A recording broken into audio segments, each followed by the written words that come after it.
UAB MedCast is an ongoing medical education podcast. The UAB Division of Continuing Education designates that each episode of this enduring material is worth a maximum of 0.25 AMA PRA Category 1 credit. To collect credit, please visit uabmedicine.org/medcast and complete the episode's post-test. Welcome to UAB MedCast, a continuing education podcast for medical professionals, bringing knowledge to your world. Here's Melanie Cole. Welcome to UAB MedCast. I'm Melanie Cole, and I invite you to listen as we discuss low vision awareness. Joining me in this panel discussion today is Dr. Dawn DiCarlo. She's the director of the Center for Low Vision Rehabilitation at UAB Medicine, and Dr. Marissa Losi. She's an optometrist at UAB Medicine, and Jason Weiss. He's a low vision occupational therapist with UAB Medicine. Thank you all for joining us today. What a great topic. So, Dr. DiCarlo, let's start with you. Tell us a little bit about the types of low vision that you deal with that come to the clinic. What qualifies as low vision? So people have many different definitions for low vision, some of which, the World Health Organization tends to use less than 20/60. Some people use 20/40. It's really not, to us, an acuity-based definition. Basically, somebody who's having difficulty with everyday activities because of decreased vision qualifies for low vision rehabilitation services. Typically, we want all of our patients to already be having their eye health addressed and those conditions treated as much as they're able to be. But some conditions like glaucoma and macular degeneration, diabetic retinopathy, lead to permanently impaired vision that cannot be corrected medically or surgically, and that's where we come in to find ways to help people do the things they need and want to do. Dr. Losi, in relation to COVID-19, discuss how your patients have been relying on low vision aids, as many more are older or have been isolating at home.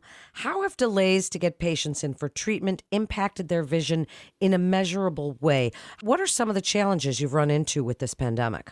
I think one of my patients said that actually the best. He was a return patient who came about a year later now, and his vision really hadn't changed, but he felt that he was more limited. Since he's not getting out and visiting with friends and family and doing activities outside of the house, he's trying to find more things that he can do at home, like reading and arts and crafts type things, and all really fine detailed vision. And he's kind of realized that his vision isn't what it used to be, and it's more prominent now that he's at home trying to do those tasks. So he came back to me now interested in looking at low vision devices and aids to help him with those daily activities at home to help keep him happy and doing hobbies that he enjoys.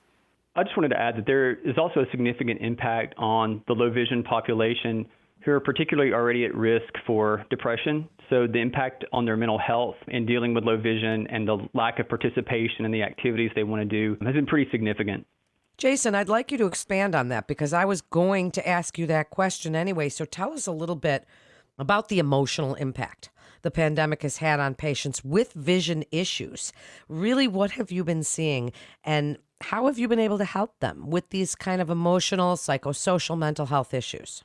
So the pandemic, of course, has been a challenge for everyone, in particular the low vision population, as we've quarantined ourselves and isolated ourselves from one another for a good reason to practice good social distancing and hygiene. It's really been impactful for those individuals who already aren't able to participate in community mobility. Their ability to get from one place to another is limited because they can't drive many times. So these are typically older individuals who maybe live alone. They can't get out into the community already, but they're limited because of their vision. And now the ability of their family members to come visit them is also decreased.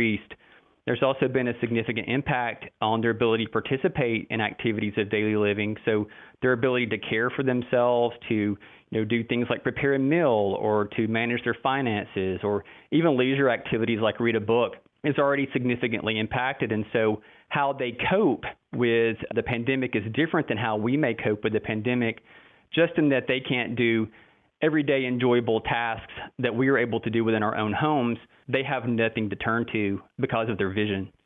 Certainly has encouraged healthcare and really the healthcare community to be more innovative in delivering that kind of emotional support for patients during this. So, Dr. DiCarlo, Why don't you give us an overview of the UAB Center for Low Vision Rehabilitation? How did it come about? Tell us about some of the services that you offer.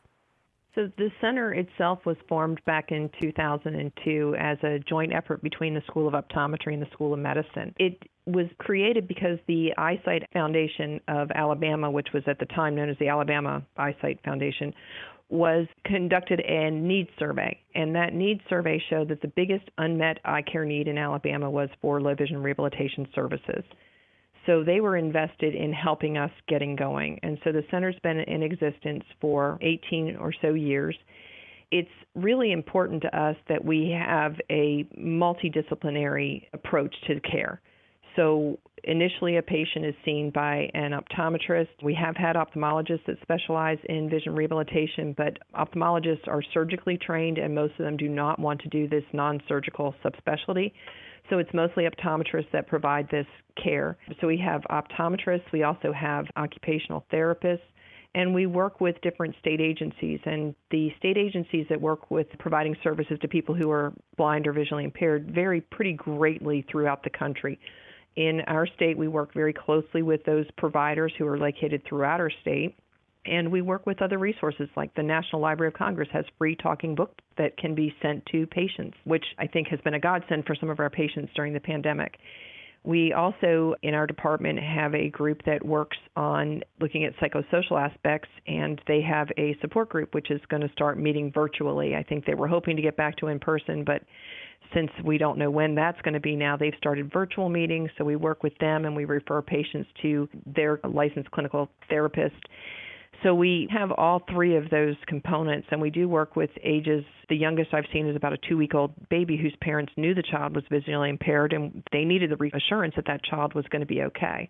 And I had a 104-year-old patient earlier this month. So we really work with the gamut of age, and we try to work within the constructs of the medical system to make sure that we're enhancing the quality of life of the patient, but also the safety of the patient. And I think occupational therapy is really key for that. We have a lot of patients with diabetic retinopathy, and the occupational therapist can help them, despite their vision loss, be able to measure their blood sugar, be able to be sure they're getting the right insulin dose, things like that. So it's not just about leisure activities, it's about things that are really essential to their health and well-being, mentally and physically.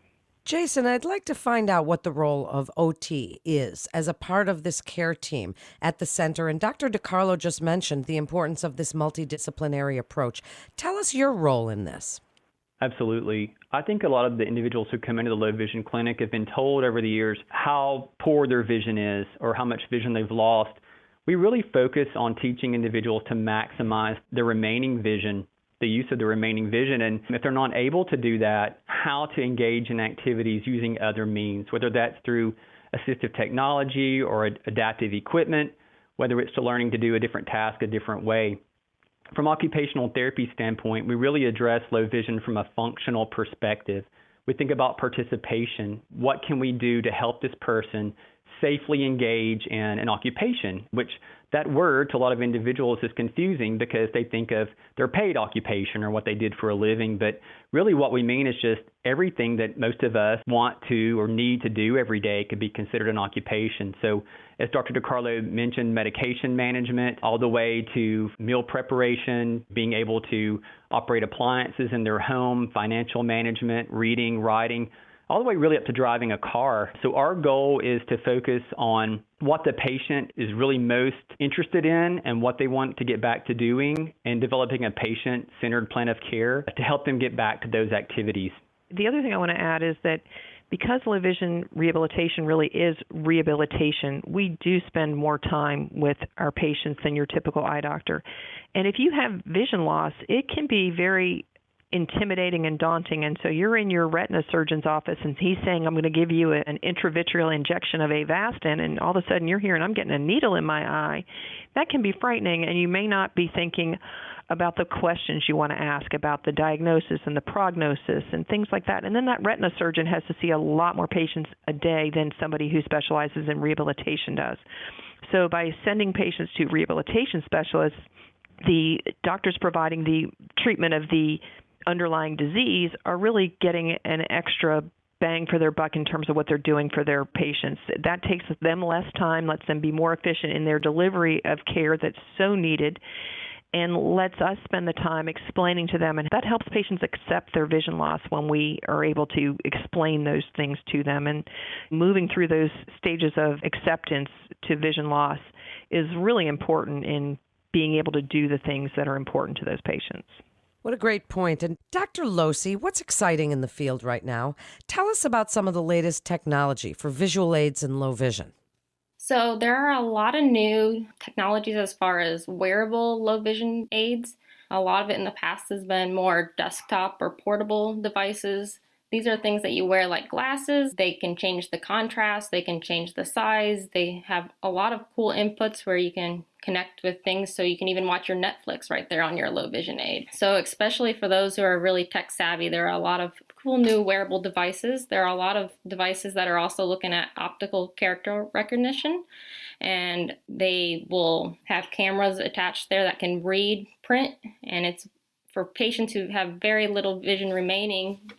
They can read their mail again, they can read their newspaper, they can read their prescription labels. For those with smartphones, there are a lot of new apps on the smartphones also, some that do some of those same things with OCR, that's the optical character recognition. There are other things where you can connect with a volunteer via your smartphone, and that volunteer might be, miles away, but they can help you read the label on your food package. How long do you have to put it in the microwave? Things like that. So we have a lot of really cool technology that we can work with patients one-on-one. A lot of it's just tailoring it to what their needs are and what their goals are. Oh, that's the great thing about having this clinic located here in a major urban setting. These individuals see that these products exist sometime on television or through media ads. We have a lot of those devices here on site, and our low vision eye doctors can evaluate them, see if these devices are appropriate for them, and if they are, then we can provide additional training for them on how to use the device and how to use it for everyday activities before they invest in some pretty expensive equipment that may or may not work for them.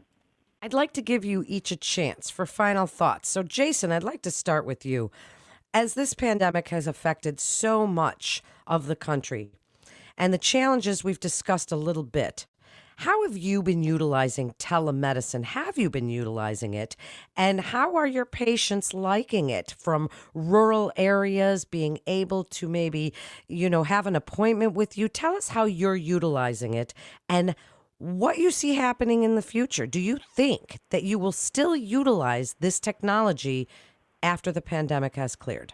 That's a great question. And I think that this has been sort of a game changer in terms of telemedicine and telehealth. I believe that after the pandemic, it's going to be really no looking back in terms of virtual visit. Again, we're from Alabama. It is a relatively rural state, so it's difficult for individuals from the corners of our state to make it into centrally to Birmingham, where we're located. And particularly true in the pandemic, with some of our patients have been a little more uneasy about getting out into the community. The way I've adapted is for those individuals who maybe aren't as comfortable coming as frequently to therapy, I've been able to do e-visits with those individuals, whether it's by phone or a virtual platform to check in with them between our sessions. I've been able to do initial evaluations and treatments via telehealth. UAB has a portal that we utilize, so for those individuals who aren't able to come in directly, we're able to work for them from their homes. And so I think that the insurance agencies are going to see the value in this, and that we're able to get care out to more people who wouldn't be able to make it in otherwise. And I think you'll see much more of utilization of tele and e-visits in the future. Dr. Losey, next to you. What would you like to tell other providers about the clinic? What's unique, what you do to go above and beyond, and the importance of this multidisciplinary approach that you have at the UAB Center for Low Vision Rehabilitation? I think it's important for providers just to understand that if they have patients who are not where their goals are as far as vision, if they're struggling to do any kind of daily activity because of their vision, that they should refer to a low vision rehabilitation center. We often spend, as Dr. DiCarlo alluded to, an hour or so with a patient. So we take a lot of time with each patient to really make sure that they're able to do the things that they need to do and they're safe. And it's a lot of hands-on time with these patients. And Dr. DiCarlo, last word to you. Expand a little on referral criteria for the Center for Low Vision Rehabilitation at UAB Medicine, what you'd like other providers to know about your team, and the exciting work that you're doing there. So our referral requirements are very, very loose. We don't restrict.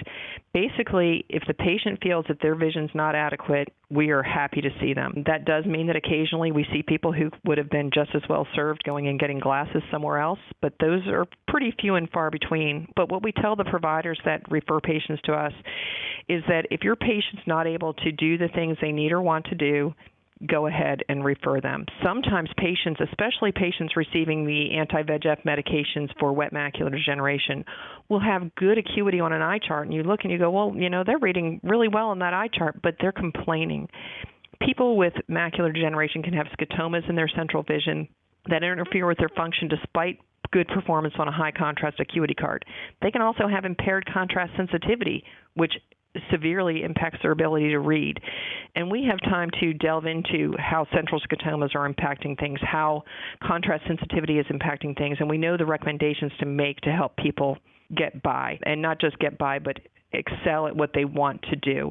And when we need to, we get them into occupational therapy. So it really should be guided by what the doctor's hearing from their patient. We also accept self-referrals because sometimes patients will end up talking to each other and say, well, have you gone to the low vision center yet? And no, I haven't heard of that. And I think that because low vision services are not as widely available as everybody would like them to be, not every physician is trained that this is an option. But if you think about what happens after somebody has a stroke, do they get rehabilitation? If they have any functional deficits, the answer should be 100%. And that's fairly true, I believe. In vision rehabilitation, people can have a lot of vision loss, and yet somehow people will say, well, I'm sorry, there's nothing more I can do. And that's just not an acceptable answer anymore. And we have contacts all over the country. We are all very active on the national level and even the international level. So if a physician reached out to us and they were from another state, we would be happy to try to contact them with a reputable low vision provider in their area. It's great information. Thank you all for joining us today and telling us about the UAB Center for Low Vision Rehabilitation. It's really, really an important center, and thank you for all the great work that you're doing. A community physician can refer a patient to UAB Medicine by calling the MIST line at 1-800-UAB-MIST. That concludes this episode of UAB MedCast. For more information on resources available at UAB Medicine, please visit our website at uabmedicine.org/physician. Please also remember to subscribe, rate, and review this podcast and all the other UAB Medicine podcasts. I'm Melanie Cole.